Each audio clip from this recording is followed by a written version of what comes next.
നമസ്കാരം. റാഫ്റ്റോക്ക് ഫുട്ബോളിലേക്ക് അവർക്കും സ്വന്തം. ഇറ്റാലിയൻ സീരിയയിലെ കിരീടധാരണത്തിന് പിന്നാലെ ഇതാ മറ്റൊരു കിരീടം കൂടി ഇന്റർ മിലാൻ നേടിയിരിക്കുകയാണ്. മറ്റൊരു ഫൈനലിൽ കൂടി അവരുടെ സൂപ്പർ താരം ലൗട്രോ മാർട്ടിനസ് ഗോളടിച്ചിരിക്കുകയാണ്.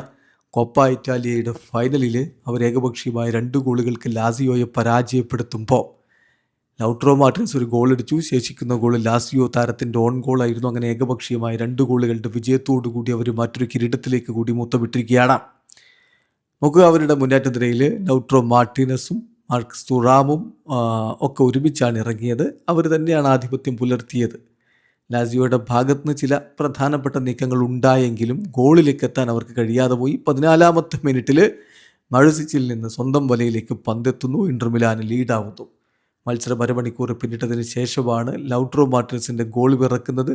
35-ാമത്തെ മിനിറ്റിൽ അദ്ദേഹം ടീമിൻ്റെ വിജയം അരക്കിട്ടുറപ്പിക്കുന്ന ഗോൾ നേടുകയായിരുന്നു. ഡംഫ്രീസിൻ്റെ അസിസ്റ്റിൽ നിന്നാണ് ആ ഗോൾ പിറക്കുന്നത്.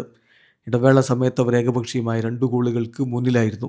രണ്ടാം പകുതിയിൽ പിന്നീട് ഗോളുകൾ പിറക്കാതെ വന്നതോടെ ഇതാ ഇന്റർ മിലാൻ മറ്റൊരു കിരീടം കൂടി സ്വന്തമാക്കിയിരിക്കുന്നു. സൂപ്പർ താരം ലൗട്രോ മാർട്ടിനസ് ഗോളടി തുടരുകയും ചെയ്യുന്നു. സീസണിൽ ഒരൽപ്പം പരിക്കിൻ്റെ പിടിയിൽപ്പെട്ടു ഉലഞ്ഞു പോയെങ്കിലും അതിനുശേഷം വീണ്ടും അദ്ദേഹം ഗോളടി പുനരാരംഭിച്ചത് അർജൻറ്റീനയ്ക്കും വലിയ പ്രതീക്ഷയാണ് നൽകുന്നത്. വേൾഡ് കപ്പിന് ഇനി ഒരു മാസത്തിൽ താഴെ മാത്രമല്ലേ സമയമുള്ളൂ. ലൗട്രോ ഫോമിലാണ്, അർജൻറ്റീനയും പ്രതീക്ഷയിലാണ്. വീഡിയോ അവസാനിക്കുന്ന ഫുട്ബോൾ ലോകത്തെ കൂടുതൽ വിശേഷങ്ങളുമായി റഫ്ലക്സ് എത്താം.